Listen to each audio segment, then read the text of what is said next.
Dua orang tewas dan 3 alami luka bakar setelah bangunan berlantai 2 yang dijadikan warung makan terbakar.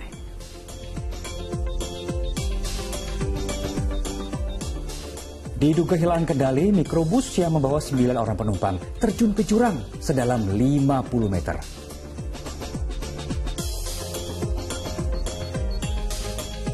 Mata seorang siswi sekolah dasar tertusuk pipa plastik yang diduga dilakukan oleh temannya di ruang kelas.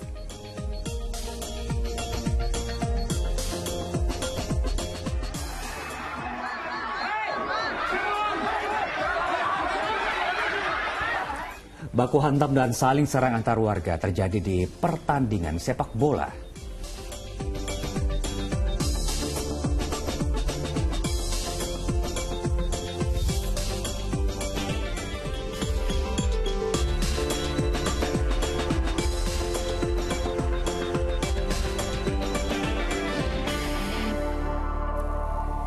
Halo, selamat pagi pemirsa. Senang sekali kami dapat kembali menyapa Anda di pagi hari ini dalam program Fokus Pagi. Semoga program ini dapat menemani Anda untuk mengawali hari ya. Bersama saya, Jamie Darusman. Dan saya, Janet Lee. Dalam 1,5 jam ke depan kami akan hadir dengan rangkaian informasi dan peristiwa terbaru yang berhasil dihimpun tim redaksi kami hingga dini hari tadi. Dan inilah Fokus Pagi selengkapnya. Kita mulai informasi pertama pemirsa. 2 orang tewas sementara 3 lainnya mengalami luka bakar setelah bangunan berlantai 2 yang dijadikan warung makan terbakar di kawasan Gambir, Jakarta. Diduga kebakaran dipicu oleh ledakan tabung gas LPG ukuran 3 kg.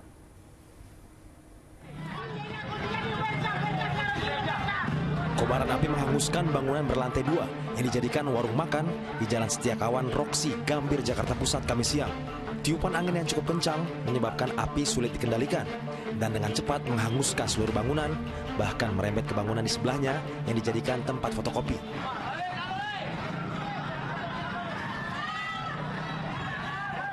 Peristiwa itu menyebabkan warga sekitar panik dan berusaha memadamkan api dengan alat seadanya. Kepanikan itu semakin menjadi-jadi karena warga mendengar beberapa kali suara ledakan dari dalam warung. Akibat peristiwa itu, 2 orang tewas dan 3 orang lainnya menderita luka bakar. Korban tewas bernama Karyati yang ditemukan di lantai 2 dan Puput yang ditemukan di lantai bawah. Sementara, salah satu korban luka bakar anak berumur 7 tahun. Untuk memastikan penyebab kebakaran, tim identifikasi Polres Metro Jakarta Pusat telah menggelar olah tempat kejadian perkara. Diduga, kebakaran dipicu oleh ledakan tabung gas LPG berukuran 3 kg.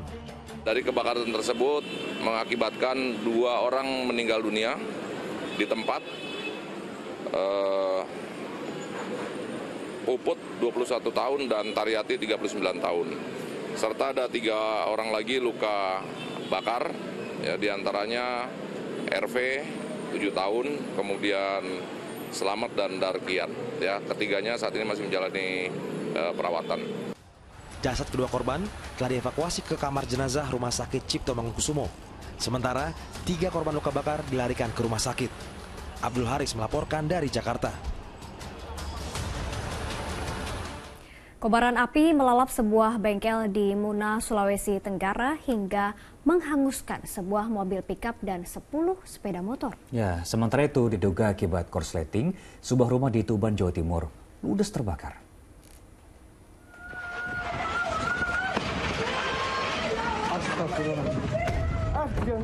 Kobaran api yang disertai asap pekat membumbung tinggi dari sebuah rumah warga di Desa Gaji, Kecamatan Kerek, Tuban, Jawa Timur.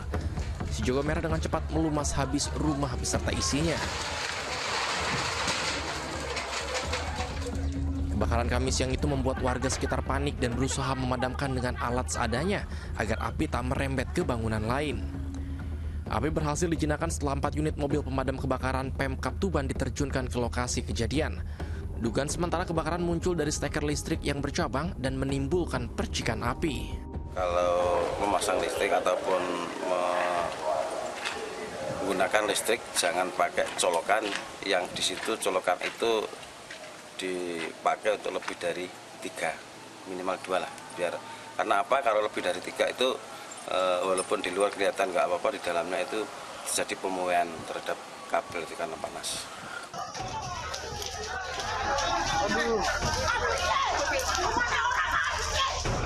Panikan juga melanda warga saat kobaran api melalap sebuah bengkel motor di Desa Wakobalo Agung, Kabupaten Muna, Sulawesi Tenggara pada Kamis siang.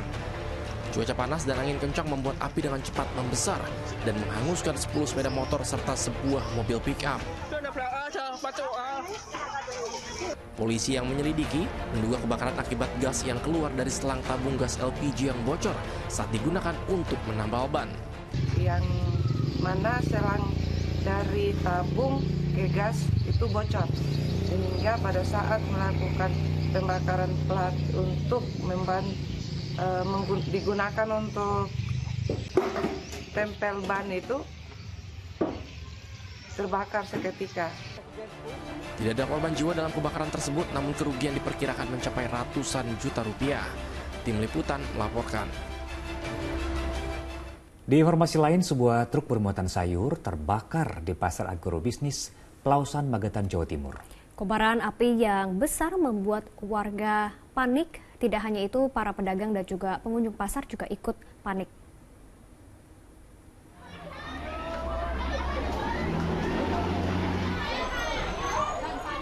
Para pengunjung dan pedagang berhamburan berusaha menyelamatkan barang dagangan saat kobaran api yang besar membakar sebuah truk di pasar agrobisnis Desa Pelausan, Magetan, Jawa Timur pada hari Kamis.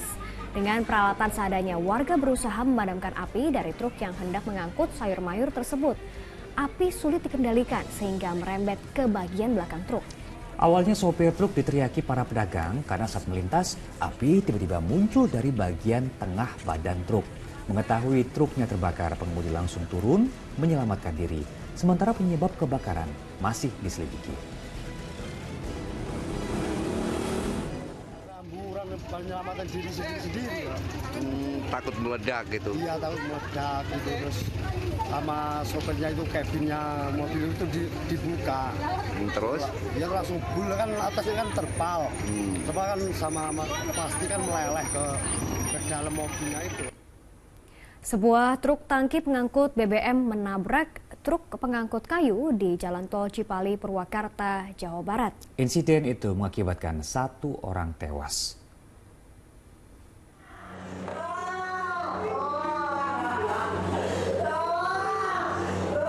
Tangis istri dan anak korban tewas pecah saat mendatangi kamar jenazah Rumah Sakit Abdul Rajak, Purwakarta, Jawa Barat, Kamis siang. Korban bernama Maman itu tewas setelah truk tangki yang ditumpanginya menabrak truk pengangkut kayu yang tengah berhenti di bahu jalan di ruas Jalan Tol Cipali, wilayah Cempaka, Purwakarta, Jawa Barat. Semula, truk tangki pengangkut BBM yang dikemudikan Ahmad melaju dari arah Cirebon menuju Jakarta. Diduga karena sopir mengantuk, truk keluar jalur lalu menabrak truk pengangkut kayu. Jadi akhirnya yang ngantuk setir ke kiri, pas saya buka mata ternyata di depan udah ada truk. Akhirnya ya udah kejadian di situ. 2 unit truk yang terlibat tabrakan telah diderek ke kilometer 92 Subang dalam kondisi rusak berat. Kecelakaan itu masih dalam penyelidikan unit Laka Lantas Polres Purwakarta. Syamsun Nursam melaporkan dari Purwakarta, Jawa Barat. Gara-gara menginjak pedal gas saat akan parkir, sebuah sedan di Surabaya, Jawa Timur masuk sungai. Sementara di Garut, Jawa Barat diduga hilang kendali, mikrobus yang membawa 9 penumpang terjun ke jurang sedalam 50 meter.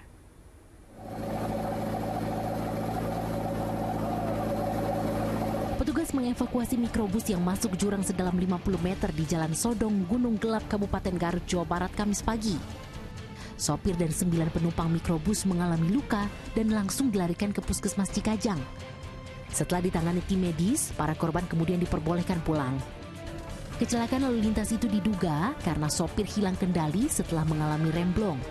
Unit Laka Lantas Polsek Cikajang yang menangani kasus ini masih melakukan penyelidikan untuk mengungkap sebab kecelakaan. Sementara mikrobus diamankan ke kantor polisi. Mulu semuanya. Ini Pak, korban dibawa kemana ini Pak? Bakal rumah sakit semuanya. Ini Pak penyebab kecelakaan ini apa Pak? Penyebabnya Pak?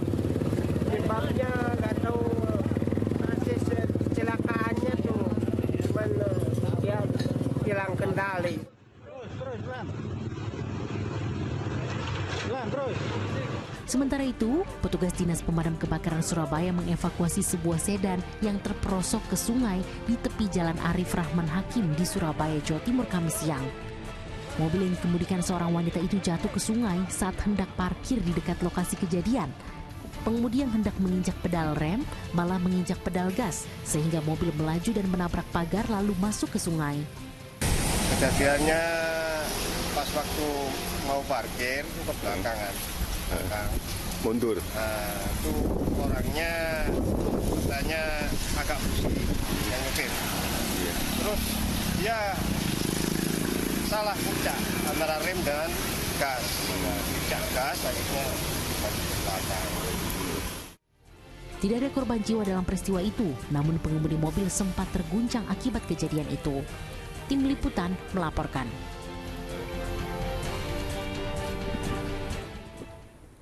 Masih terkait kecelakaan pemirsa, tabrakan beruntun yang melibatkan 4 kendaraan terjadi di Jalan Bypass Padang, Sumatera Barat. Sejumlah kendaraan yang terlibat kecelakaan mengalami kerusakan.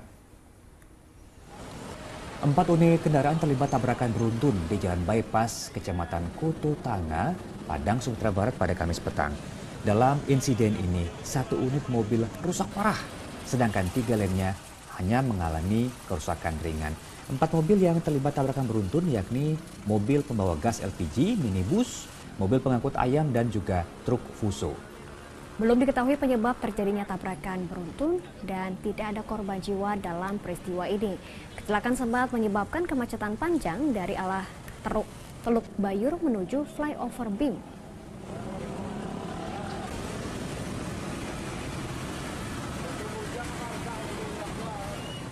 Beralih ke Sumatera Selatan, sebuah jembatan besi di Kabupaten Pali yang menjadi penghubung antar provinsi kondisinya memprihatinkan. Jembatan berusia lebih dari 25 tahun itu mulai berkarat, bahkan sebagian besinya hilang.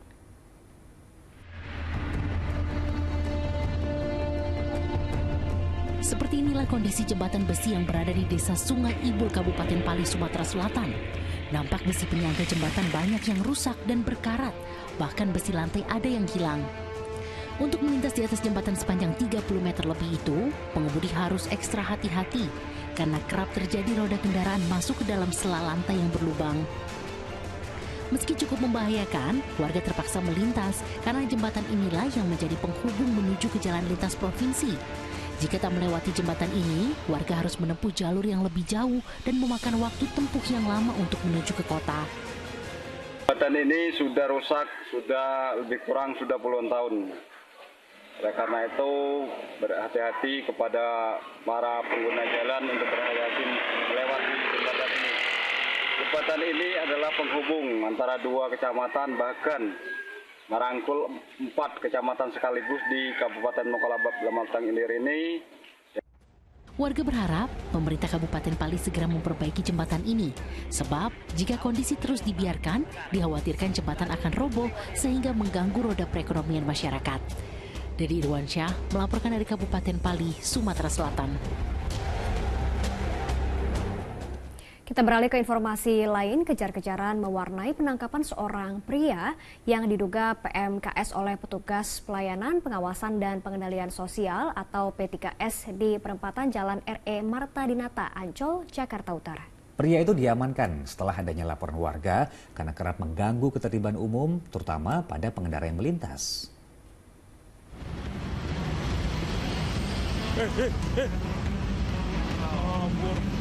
Pria yang diduga penyandang masalah kesejahteraan sosial atau PMKS ini langsung kabur saat melihat kedatangan petugas pelayanan pengawasan dan pengendalian sosial P3S di kawasan Ancol, Pademangan, Jakarta Utara pada Kamis petang.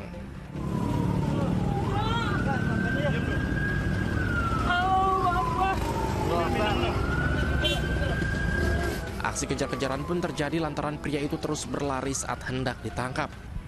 Akhirnya setelah berusaha payah melakukan pengejaran, pria tersebut berhasil ditangkap di lokasi yang cukup jauh dari lokasi awal. Penangkapan tersebut dilakukan lantaran adanya laporan warga. Pria itu diduga kerap mengganggu ketertiban umum dengan melempar batu pada sejumlah pengendara yang melintas. Namun dalam pemeriksaan awal, petugas tidak menemukan barang-barang berbahaya di dalam tas pria tersebut. Tadi ada laporan dari warga dan bagi pengendara KR4 karena dia meresahkan. Tadi pas saya datang, dikarenakan ada laporan, saya jadi menyelamatkan, tapi dia melawan dan melarikan diri. Dan kita selamatkan di Jalan Gunung Sari dan kita membawa ke posko. Guna keperluan lebih lanjut, pria tersebut dibawa petugas ke Panti Sosial DKI Jakarta di kawasan Cipayung, Jakarta Timur untuk didata dan dilakukan pembinaan. Arfa Supandi melaporkan dari Jakarta. Kita beralih ke informasi lain. Puluhan siswa sekolah dasar di Kabupaten Bandung Barat diduga mengalami keracunan massal usai mengonsumsi jajanan di sekolahnya. Bahkan seorang siswa meninggal dunia. Didampingi para orang tua, puluhan siswa SD Negeri 3 Jati Saguling, Kabupaten Bandung Barat, Jawa Barat terbaring lemah di ruang inap Puskesmas Saguling karena menderita pusing, mual, dan diare. Mereka diduga mengalami keracunan makanan usai mengonsumsi jajanan aci mini atau cimin. Sebagian besar korban kehilangan banyak cairan dan harus diinfus. Naas seorang siswi kelas 3 nyawanya tidak tertolong karena memiliki penyakit penyerta atau komorbid. Selain 13 orang dirawat di Puskesmas Saguling, sebagian korban lainnya dirawat di sejumlah rumah sakit. Hingga Kamis siang ada 31 siswa yang dirawat. Keracunan makanan terindikasi ya, dari jajanan yang dijajakan yaitu cimin yang berbumbu pedas. Tim surveillance dari Puskesmas lagi mengambil sampel makanan. Sampel makanan yang dikonsumsi para korban sudah dikirim untuk diuji di Laboratorium Kesehatan Daerah Dinas Kesehatan Jawa Barat. Pemerintah Kabupaten Bandung Barat telah menetapkan kejadian luar biasa dalam peristiwa tersebut. Muhammad Abbas melaporkan dari Kabupaten Bandung Barat, Jawa Barat. Kasus penusukan mata pada anak kembali terjadi. Kali ini dialami seorang siswi sekolah dasar di Kabupaten Buton Selatan, Sulawesi Tenggara. Mata sang bocah tertusuk pipa plastik yang diduga dilakukan oleh temannya di ruang kelas. Kita simak ini liputannya. Siswi sekolah dasar di Kecamatan Bata Uga di Kabupaten Buton Selatan, Sulawesi Tenggara berinisial MF mendapatkan penanganan medis di unit gawat darurat Rumah Sakit Umum Daerah Buton Selatan. Mata kanan korban berdarah dan diduga tertusuk pipa yang diayunkan oleh teman kelasnya. Saat peristiwa terjadi, korban yang masih berusia 10 tahun itu sedang mengerjakan tugas sekolah di dalam kelas. Namun tiba-tiba datang pelaku berinisial SF sambil mengayun-ayunkan pipa plastik dan mengenai mata korban. Sementara untuk mengetahui kebenaran dari peristiwa itu, Polsek Bata Uga akan melakukan penyelidikan dan memeriksa saksi-saksi. Orang tua korban, ayah korban hari ini sudah mulai melapor dan kami masih melakukan penyidikan yang memeriksa saksi-saksi dari pihak sekolah maupun keluarga. Ditemui di kediamannya Kamis siang, orang tua menjelaskan jika korban telah dirujuk ke rumah sakit di Kota Makassar, Sulawesi Selatan. Rahmadi melaporkan dari Buton Selatan, Sulawesi Tenggara. Seorang oknum polisi yang bertugas di Polda Sulawesi Utara diduga melakukan penganiayaan kepada rekannya sesama polisi yang sedang bertugas di Kota Manado. Dugaan penganiayaan itu terekam CCTV dan beredar luas di media sosial.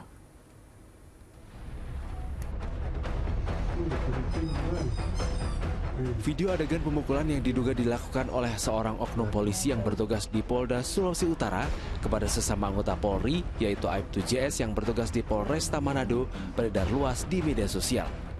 Penganiayaan diduga terjadi pada Kamis 21 September 2023. Saat itu Aibtu JS sedang melakukan penyelidikan penjualan mainan anak di sebuah toko yang diduga ilegal karena tidak tertera logo SNI di Jalan A. Maramis, Kota Manado. Akibat perbuatannya, oknum polisi tersebut dilaporkan atas dugaan kasus penganiayaan. Kabitumas Polda Sulut mengatakan laporan tersebut telah ditindaklanjuti oleh penyidik di Treskrimum Polda Sulut. Tentunya ini sangat disayangkan, ya, sangat disayangkan dan diharapkan peristiwa yang tidak diharapkan ini terjadi.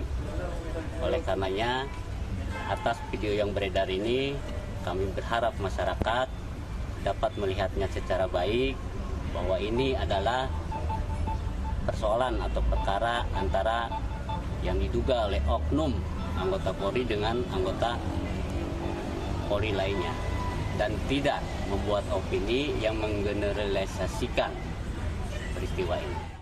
polisi berjanji akan menangani kasus ini secara profesional sebagaimana penanganan kasus lainnya tanpa melihat pelapor maupun terlapor. Yaya Piri melaporkan dari Manado, Sulawesi Utara. Beralih ke informasi lain, penyidik Komisi Pemberantasan Korupsi menggeledah rumah dinas Menteri Pertanian Syahrul Yassin Limpo di Kompleks Perumahan Menteri Widya Chandra, Kebayoran Baru, Jakarta Selatan. Penggeledahan tersebut terkait kasus dugaan korupsi di Kementerian Pertanian yang sedang diselidiki KPK. Beginilah suasana rumah dinas Menteri Pertanian Syahrul Yassin Limpo di Jalan Widya Chandra 5 nomor 28, Kompleks Perumahan Menteri Kebayoran Baru, Jakarta, Kamis sore. Penyidik KPK tengah melakukan penggeledahan di dalam rumah ini. Tak lama sebuah kendaraan roda 4 keluar dari rumah dinas Syahrul dan langsung meninggalkan lokasi. Belum diketahui apa saja yang dibawa oleh penyidik KPK.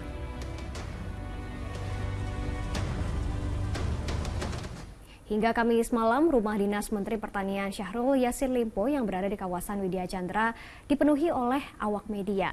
Belum ada keterangan resmi dari KPK terkait penggeledahan tersebut.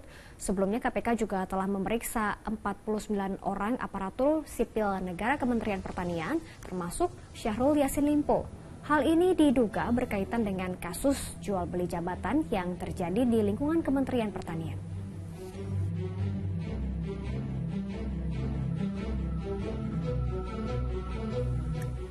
Di informasi lainnya, pemirsa, kebakaran melanda lahan kosong dekat proyek perumahan di wilayah Cakung Timur, Jakarta. Sementara di Kalideres, Jakarta Barat, lahan kosong seluas 3 hektar tiba-tiba terbakar.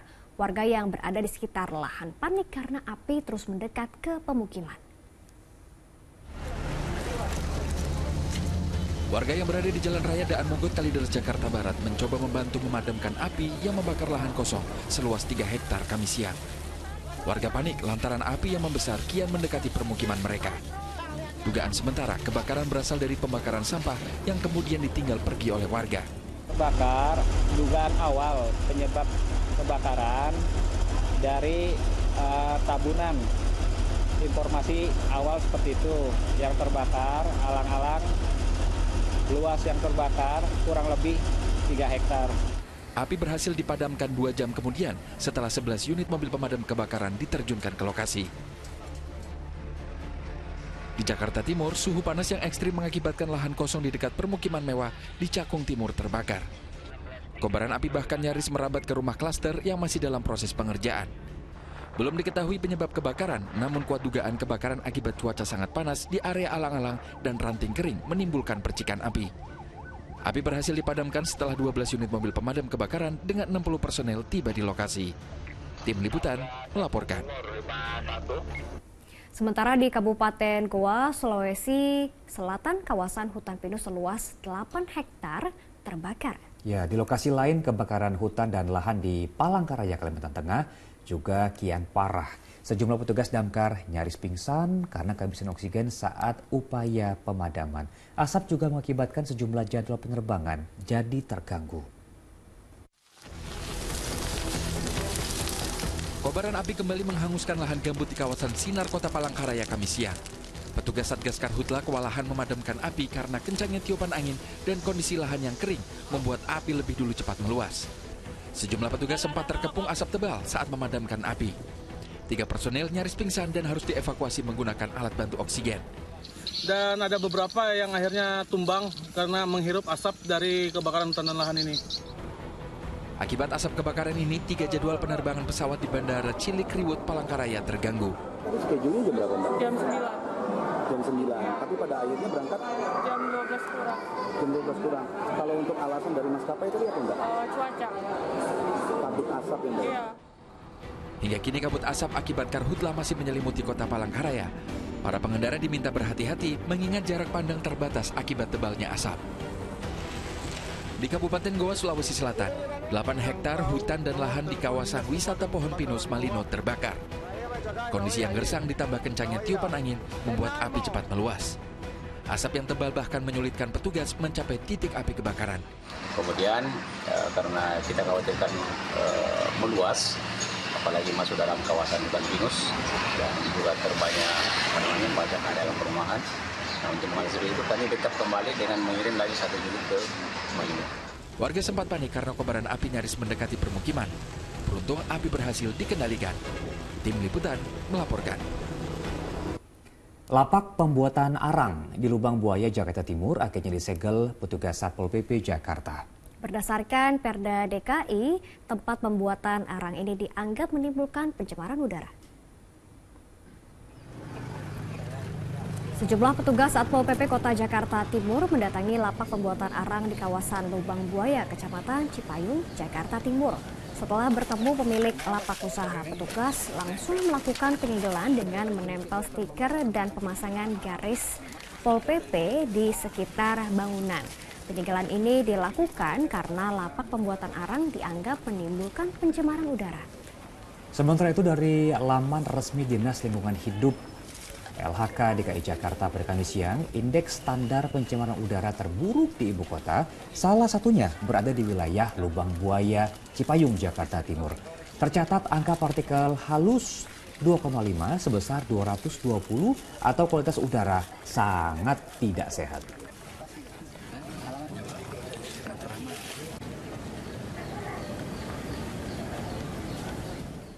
Informasi lainnya untuk Anda, seekor babi hutan masuk ke rumah Ketua DPRD Kabupaten Kuningan, Jawa Barat. Hewan berukuran besar itu berhasil ditangkap saat terjebak di dalam area dapur. Rekaman CCTV di rumah Ketua DPRD Kabupaten Kuningan, Jawa Barat, Nuzul Rahdi di Desa Manis Kidul, Kecamatan Jalaksana, memperlihatkan seekor babi hutan masuk ke dalam rumah. Penghuni rumah yang mengetahui adanya babi celeng masuk ke tempat tinggalnya pun kaget dan berusaha menangkapnya agar tak merusak perabotan. Namun hewan itu terus berlari hingga akhirnya babi hutan itu masuk ke arah dapur. Setelah 15 menit terjebak di dalam dapur, hewan itu berhasil ditangkap menggunakan karpet. Evakuasi kita pakai alat seadanya dari mulai karpet, kursi, tali. Ya, kita pakai alat seadanya lah daripada merusak di dalam. Jumlah orang yang terlibat kira-kira? Ya, kurang lebih ada 6 orang. Diduga satwa liar tersebut berasal dari kawasan hutan yang berada tak jauh dari permukiman warga. Setelah ditangkap dan diikat, hewan itu diserahkan ke pihak Polsek Jalaksana agar tak membahayakan warga. Agun Gunawan melaporkan dari Kuningan, Jawa Barat. Kita beralih ke informasi lain, pemirsa. Ratusan warga di Madiun, Jawa Timur rela berdesakan untuk mendapat jajan serta uang koin yang disebar dalam rangka memperingati Hari Maulid Nabi Muhammad SAW. Sementara di Sleman, Yogyakarta, warga berebut 2 gunungan yang berisikan sayur mayur dan buah-buahan sebagai wujud tanda syukur saat memperingati Maulid Nabi.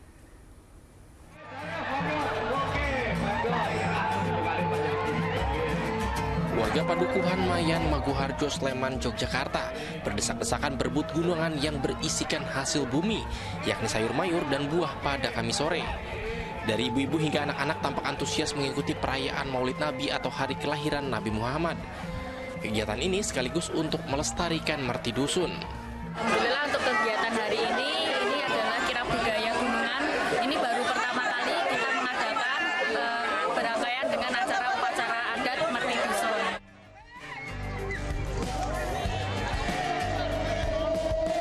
Warga di Madiun, Jawa Timur juga rela berdesakan untuk bisa mendapatkan makanan ringan serta uang koin yang disebar dalam rangka memperingati Maulid Nabi. Meski tidak sedikit di antara mereka terjatuh, namun warga tetap sukacita merayakan. Tradisi yang digelar di halaman sebuah masjid di Dusun Sukorejo, Kebonsari, Kabupaten Madiun ini biasa disebut dengan tradisi sebar udikan. Ini dapat 16.000. Rasanya gimana? Ya senang karena ini tradisi desa sini setiap tahun.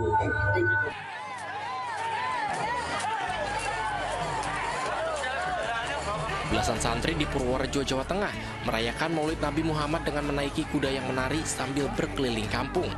Perayaan ini sekaligus merayakan para santri yang telah hatam Al-Quran sebagai wujud kelulusan.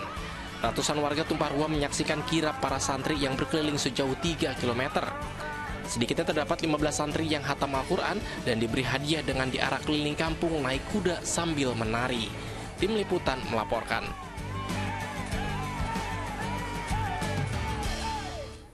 Baku hantam dan saling serang antar warga terjadi di pertandingan sepak bola. Kami hadirkan informasi lengkapnya usai jeda, tetap di Fokus Pagi.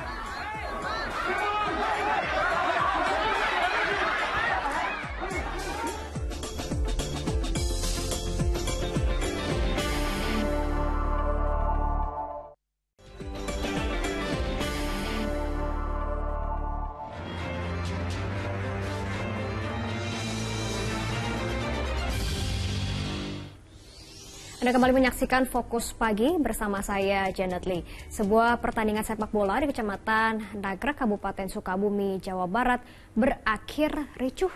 Polisi langsung menghentikan pertandingan dan memintai keterangan sejumlah saksi yang terkait peristiwa tersebut.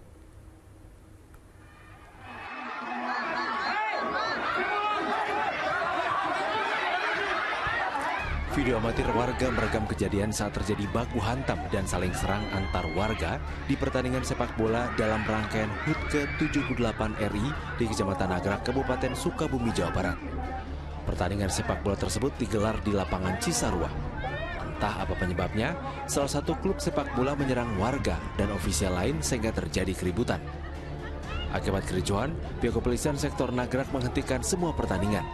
Polisi juga memanggil seluruh pihak yang terlibat dan dimintai keterangan. Pemicu keributan diduga ada persoalan saat pertandingan sepak bola.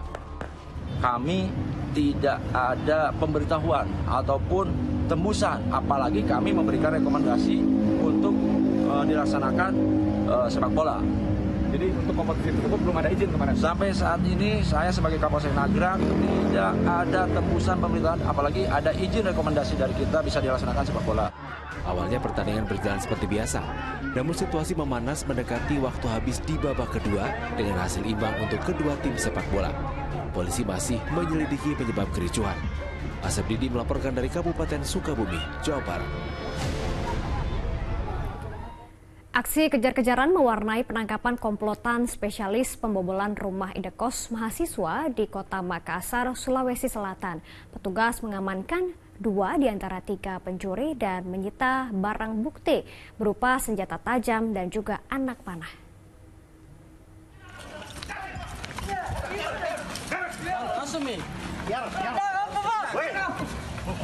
Apa ini, Pak? Tim Resmo Polda Sulawesi Selatan membekuk 2 orang terduga pelaku pencurian spesialis rumah indekos di 2 lokasi berbeda di Kota Makassar, Sulawesi Selatan pada Kamis dini hari.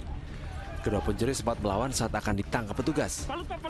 Penangkapan keduanya dilakukan di Jalan Opu Daeng Siraja serta di Jalan Kumala, Kota Makassar.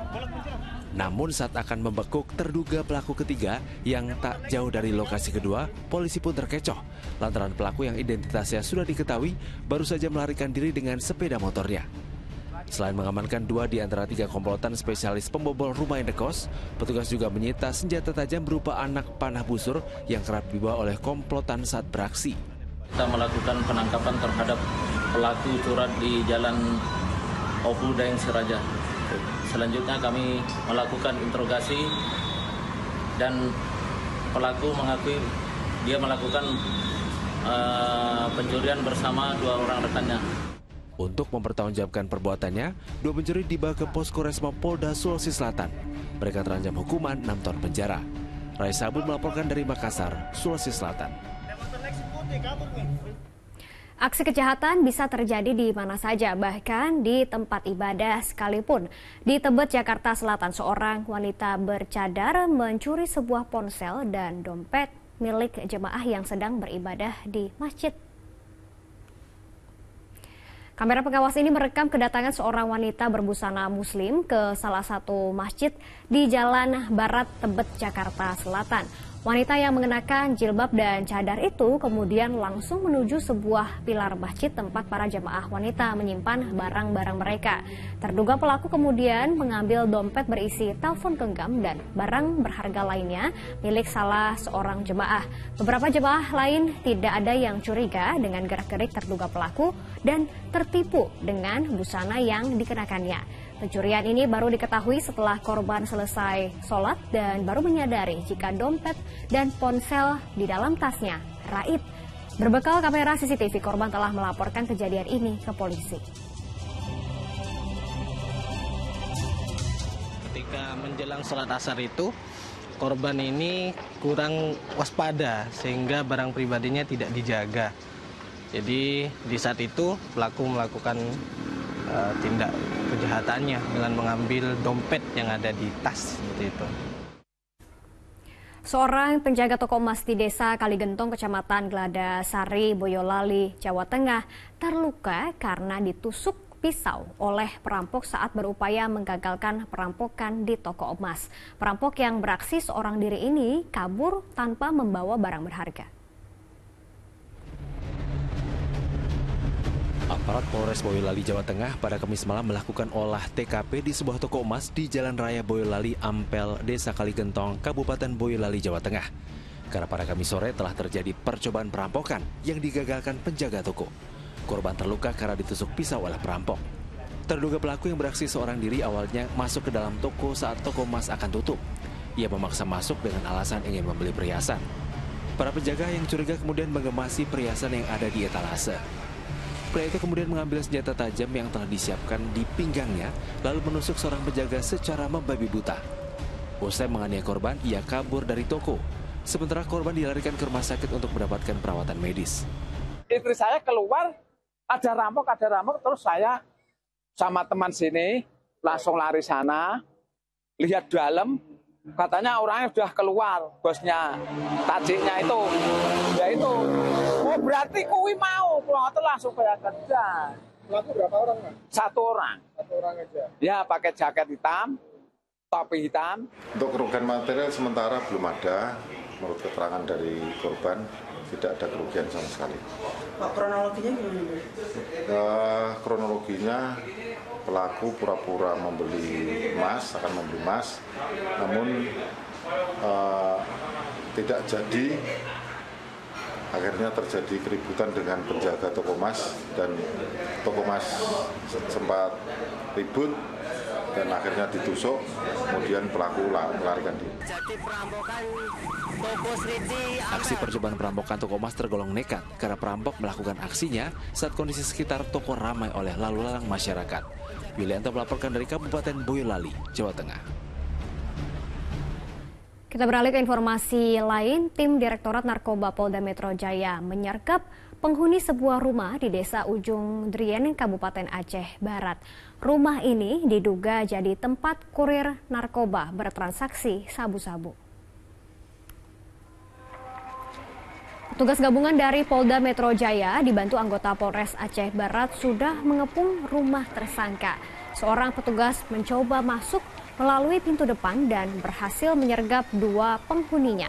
Penyergapan ini merupakan pengembangan kasus serupa yang ditangani Polda Metro di Jakarta.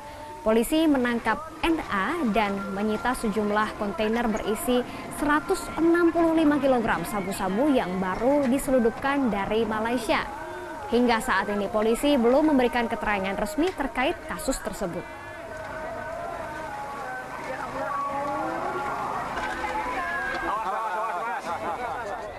Masih dari Aceh, pemirsa, petugas Satpol PP bersama sejumlah warga di Lok Sumawe menggerebek sebuah salon kecantikan yang diduga dijadikan tempat prostitusi. Dalam penggerebekan ini petugas mengamankan satu pasangan yang bukan suami istri dari dalam satu kamar. Sebuah ruko yang dijadikan tempat usaha salon kecantikan di Jalan Listrik Darussalam, Lok Sumawe, Aceh, digerebek oleh petugas Satpol PP dan sejumlah warga. Penggerebekan ini dilakukan lantaran salon tersebut diduga disalahgunakan menjadi tempat praktik prostitusi. Pengelola salon sempat meronta dan menolak saat akan dibawa petugas. Selain itu, satu pasangan tanpa ikatan pernikahan juga berhasil diamankan. Kecurigaan ini berawal dari laporan warga yang kerap melihat sejumlah pasangan bergantian masuk ke dalam salon kecantikan tersebut. Dia tetap salon di bawah, lantai 2 itu ada kamar-kamar yang disewakan.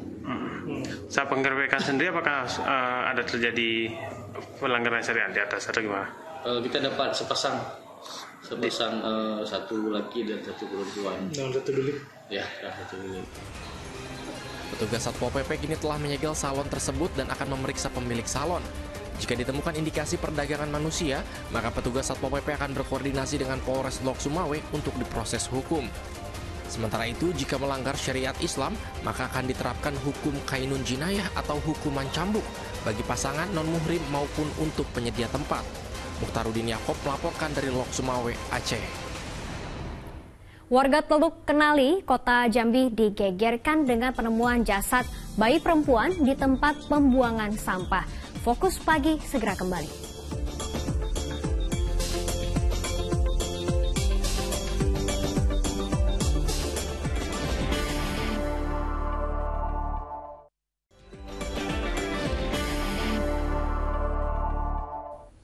Jimmy Darusman kembali menemani Anda dalam Fokus Pagi. Kita lanjut menyimak informasi di pagi hari ini. 2 orang tewas dan 3 lainnya mengalami luka bakar setelah bangunan berlantai 2 yang dijadikan warung makan terbakar di kawasan Gambir, Jakarta. Diduga insiden dipicu oleh ledakan atau kebocoran dari saluran gas LPG 3 kg.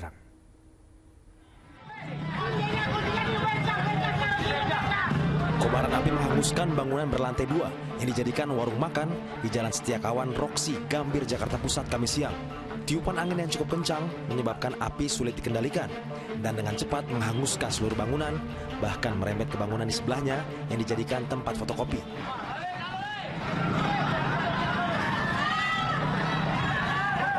Peristiwa itu menyebabkan warga sekitar panik dan berusaha memadamkan api dengan alat seadanya. Kepanikan itu semakin menjadi-jadi karena warga mendengar beberapa kali suara ledakan dari dalam warung. Akibat peristiwa itu, 2 orang tewas dan 3 orang lainnya menderita luka bakar. Korban tewas bernama Karyati yang ditemukan di lantai 2 dan Puput yang ditemukan di lantai bawah. Sementara, salah satu korban luka bakar anak berumur 7 tahun. Untuk memastikan penyebab kebakaran, tim identifikasi Polres Metro Jakarta Pusat telah menggelar olah tempat kejadian perkara. Diduga, kebakaran dipicu oleh ledakan tabung gas LPG berukuran 3 kg. Dari kebakaran tersebut mengakibatkan 2 orang meninggal dunia di tempat. Puput 21 tahun dan Taryati 39 tahun. Serta ada 3 orang lagi luka bakar, ya, diantaranya RV 7 tahun, kemudian Selamat dan Darkian. Ya, ketiganya saat ini masih menjalani perawatan. Jasad kedua korban telah dievakuasi ke kamar jenazah Rumah Sakit Cipto Mangunkusumo. Sementara 3 korban luka bakar dilarikan ke rumah sakit. Abdul Haris melaporkan dari Jakarta. Warga Teluk Kenali, Kota Jambi digegerkan dengan penemuan jasad bayi di tempat pembuangan sampah. Tubuh bayi perempuan itu ditemukan pemulung dalam kantong plastik berwarna hitam. Ditemukan bayi di tempat sampah. Sesosok mayat bayi ditemukan warga di tempat pembuangan sampah di Kelurahan Teluk Kenali, Kecamatan Telanai Pura, Jambi pada Kamis siang. Cewek kayaknya. Cewek. Kita lapor ke Polsek ya, Polsek Telanai. Jasad bayi berjenis kelamin perempuan tersebut pertama kali ditemukan pemulung yang tengah mencari barang bekas di tempat pembuangan sampah dan terbungkus kantung plastik hitam. Pemulung yang curiga kemudian membuka kantong plastik tersebut dan menemukan sesosok bayi perempuan yang sudah tidak bernyawa. Diduga bayi malang tersebut baru dibuang oleh orang tuanya. Itu dibungkus. Dia mencari aset apa dibungkus siapa, dibukanya ada mayat, terkejut dia. Itulah ngasih tahu orang. Mayat tadi saya dilihatnya itu kayaknya perempuan. Itu kayaknya baru itu, Pak. Jasad bayi kemudian dievakuasi ke rumah sakit. Polisi masih mendalami kasus ini dan memeriksa sejumlah saksi untuk mengungkap identitas orang tua bayi malang tersebut. Rika Arsan melaporkan dari Kota Jambi, Jambi. Beralih ke informasi lain, pemirsa, akibat kenaikan harga beras maksud kami, pedagang di Brebes, Jawa Tengah mengeluh sepi pembeli. Selain itu, ratusan warga desa Tegalwaru, Kabupaten Bogor, rela antre berjam-jam dan berdesakan demi mendapat bantuan beras 10 kg dari pemerintah.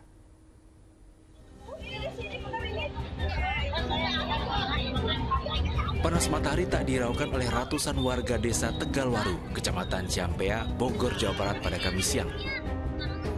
Mereka antre berdesakan hingga 2 jam lamanya untuk mendapatkan 10 kg beras, bantuan pangan non-tunai pemerintah bagi warga kurang mampu.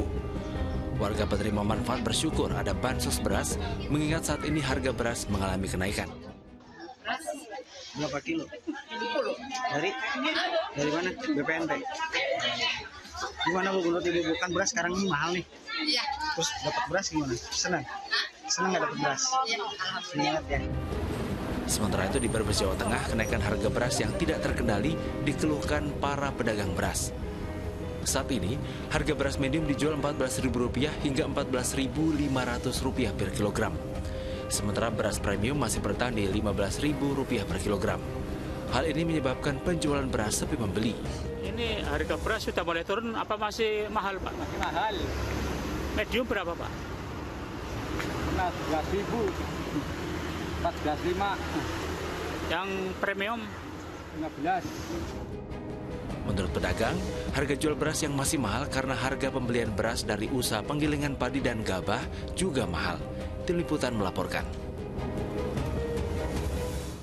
Pemirsa, bakal calon Presiden Prabowo Subianto menggelar pertemuan tertutup dengan bertemu puluhan kiai sepuh di Jawa Timur di Surabaya.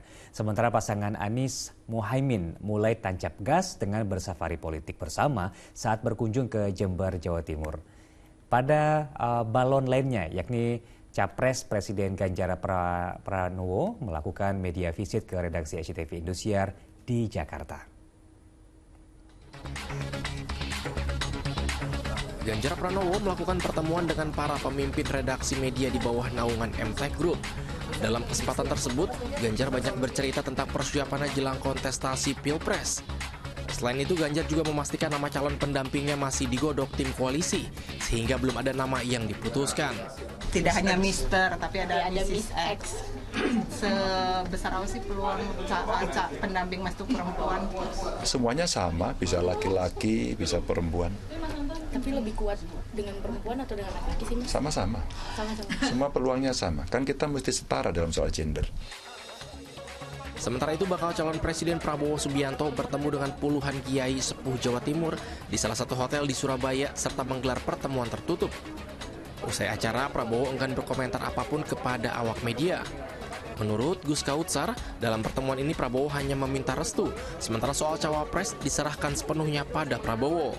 Beliau sebutkan, cuman beliau mengatakan ada sekitar mengerucut tinggal 2 nama kayaknya. Tapi beliau tidak menyebutkan namanya secara spesifik. Di saat calon lainnya masih belum menentukan cawapresnya, pasangan Anies Muhaimin sudah mulai tancap gas dengan bersafari politik bersama.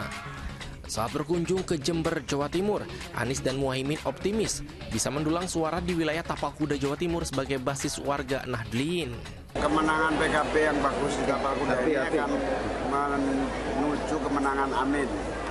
Jadi insya Allah Tapal Kuda dan Jawa Timur pada umumnya akan menjadi salah satu penyumbang suara Amin terbanyak.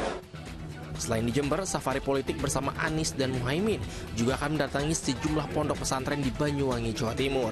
Tim Liputan melaporkan. Kita beralih ke informasi lain, pemirsa, terkait sepinya aktivitas jual beli. Menteri Perdagangan Zulkifli Hasan meninjau langsung kondisi pedagang di Pasar Tanah Abang, Jakarta Pusat.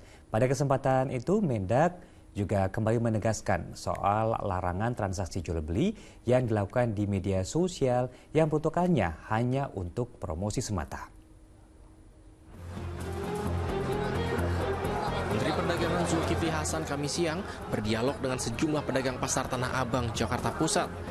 Mereka mengeluhkan sepinya penjualan, diduga dampak penjualan secara online di media sosial. Pada kesempatan ini, Mendak menegaskan jika pemerintah tidak ingin UMKM gulung tikar. Untuk itu, Zulkifli Hasan mengimbau kepada para pedagang untuk meningkatkan kualitas produk di tengah langkah pemerintah menahan derasnya gempuran barang impor di loka pasar atau marketplace. Saya sudah sampaikan agar aturan ini Permendak 31/2023 harus bisa ditaati. Kemarin sudah press conference, saya sudah minta nanti Sekjen menyurati semua yang di bidang usaha ini, ya, agar beritahu. Jadi sudah ada aturan baru yang harus diikuti semua pihak. Tentu kalau melanggar ada peringatan 1, peringatan 2, dan pada saatnya nanti Kominfo tentu bisa memblokir. Melalui Permendak yang baru dikeluarkan, Zulkifli Hasan berharap para pelaku usaha dapat mentaati aturan berjualan di media sosial. Bagi para pelaku UMKM yang sudah terlanjur menggunakan sosial e-commerce yang belum berizin, disarankan untuk bermigrasi ke platform e-commerce lain. Enggar Bagus dan Satria Andika melaporkan dari Jakarta. Dan jelang berlangsungnya Piala Dunia U17, Stadion Gelora Bung Tomo akan dipercantik kembali oleh pemerintah Kota Surabaya. Fokus Pagi kembali hadir usai jeda.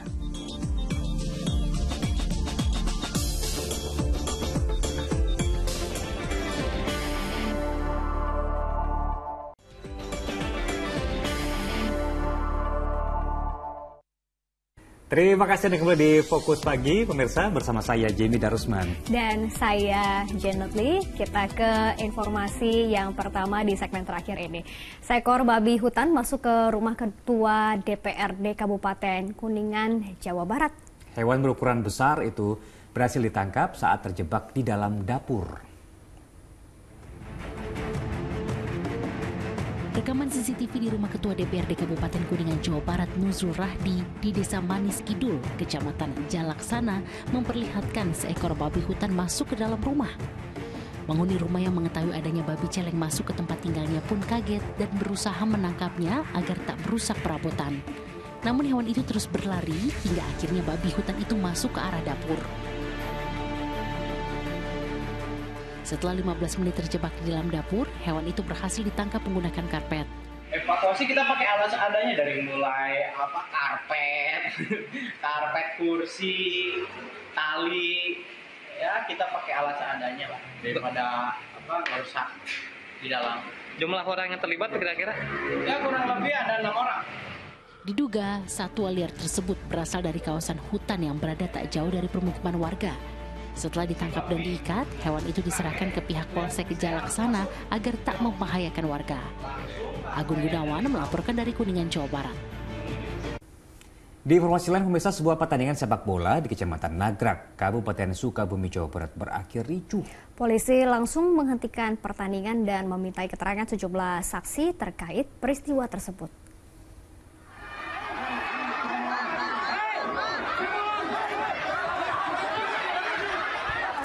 Video amatir warga merekam kejadian saat terjadi baku hantam dan saling serang antar warga di pertandingan sepak bola dalam rangkaian HUT ke-78 RI di Kecamatan Nagrak, Kabupaten Sukabumi, Jawa Barat.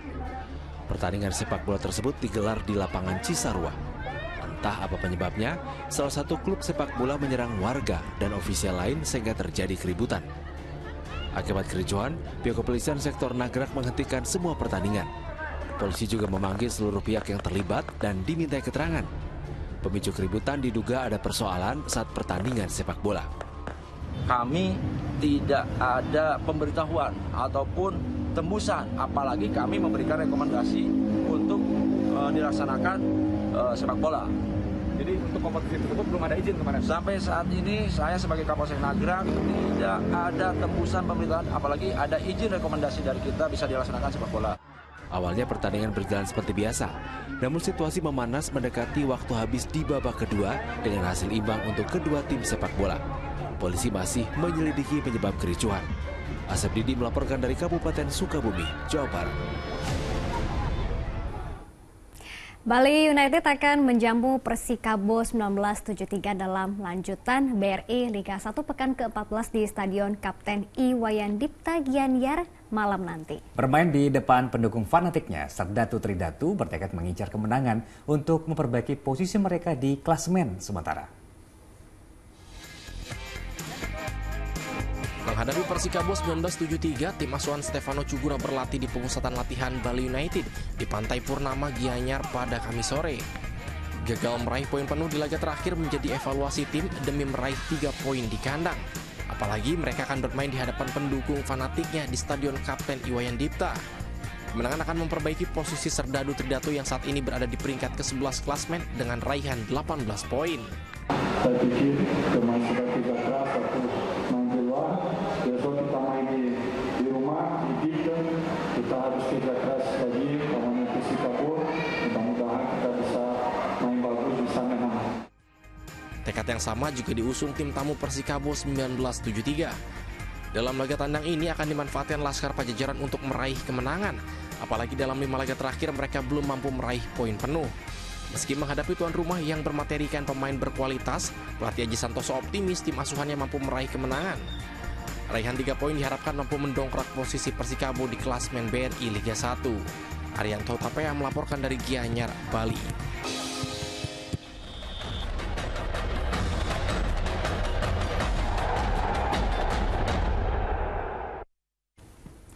Kalau tadi Bali ya, kita menuju ke Jawa Timur. Jelang berlangsungnya Piala Dunia U17, Stadion Gelora Bung Tomo akan dipercantik kembali oleh pemerintah Kota Surabaya. Gelaran event internasional tersebut tentunya disambut antusias warga yang bangga ya Indonesia bisa menjadi tuan rumah karena bisa meningkatkan wisata di Surabaya dan juga di Jawa Timur.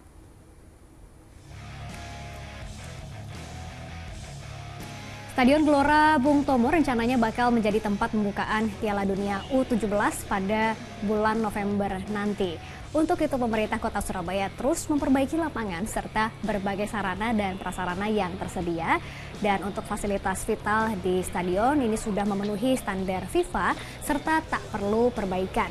Sejumlah delegasi FIFA juga telah berkunjung dan meninjau stadion. Mereka menilai fasilitas stadion sudah sesuai yang diharapkan. Dipilihnya Stadion Gelora Bung Tomo tentunya disambut antusias warga. Mereka senang dengan gelaran Piala Dunia U17 karena bisa mempromosikan wisata di Surabaya dan Jawa Timur. Warga Surabaya merasa bangga dan senang banget ya, karena yang dalam sebelumnya sejarah ini belum pernah terjadinya kita menjadi tuan rumah untuk di Stadion GBT. Kita beralih ke informasi lain. Yayasan Pundi Amal Peduli Kasih SCTV Indosiar bekerjasama dengan Senayan City dan PNI Kota Tangerang Selatan menggelar bakti sosial donor darah yang disanakan di Hall Senayan City, Jakarta dalam rangka HUT ke-17 Sensi dan HUT ke-33 SCTV. Ya, karyawan hingga masyarakat umum ini antusias meramaikan kegiatan donor darah yang kembali dilaksanakan di lingkungan kantor SCTV Tower dan Mall Senayan City usai pandemi COVID-19.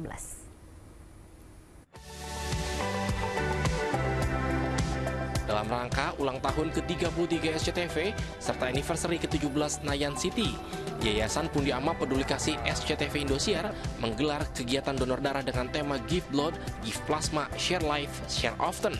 Kegiatan yang diselenggarakan sejak pagi hingga sore hari ini mendapatkan respon tinggi dari para pendonor untuk menyumbangkan darahnya. Acara digelar di Hall Senayan City, bertujuan sebagai upaya untuk membantu menjaga pasokan darah PMI yang cukup tinggi. Di Kota Tangerang Selatan misalnya, kebutuhan per hari mencapai lebih dari 100 kantong darah. Kalau di Tangerang Selatan, itu kebutuhan per hari kurang lebih 100 kantong darah. Nah jadi, dan pabriknya hanya manusia, tidak bisa beli di yang lain. Jadi dengan kegiatan ini sangat kami mendukung ya. Bahkan untuk secara rutin mungkin bisa dilakukan. Untuk menarik minat masyarakat yang ingin mendonorkan darahnya, panitia menyediakan berbagai door prize menarik.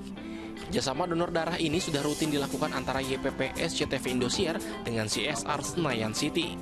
Baik sebagian peserta meyakini dengan menjadi pendonor membuat hidup mereka makin sehat. Sejak usia 18 tahun. Iya sampai sekarang. Dan saya tahu informasinya bahwa donor darah itu adalah membuat kita jadi sehat. Karena darah yang dikeluarkan pasti akan dipulihkan lagi oleh tubuh kita. Dan itu kita akan jadi tetap segar gitu. Dan kenapa? Itu yang jadi motivasi saya semata-mata karena saya ingin hidup sehat. Pada kegiatan ini, YPP SCTV Indosiar berhasil mengumpulkan 232 kantong darah dari 426 pendaftar. Tak hanya menjaga stok darah PMI, kegiatan ini juga untuk membantu pasien yang harus transfusi darah seumur hidup. Selain donor darah, juga diadakan talk show berkaitan tema donor darah sedunia. Dovianda dan Waluyo Adi melaporkan dari Jakarta. Dan pemirsa, laporan tadi menutup kebersamaan kita dalam Fokus Pagi hari ini. Dan usai Fokus Pagi jangan lewatkan untuk menyaksikan program Magic 5. Mewakili tim redaksi dan juga kerabat bertugas, saya Jimmy Darusman. Dan saya Janet Lee, pamit undur diri. Sampai jumpa. Sampai jumpa.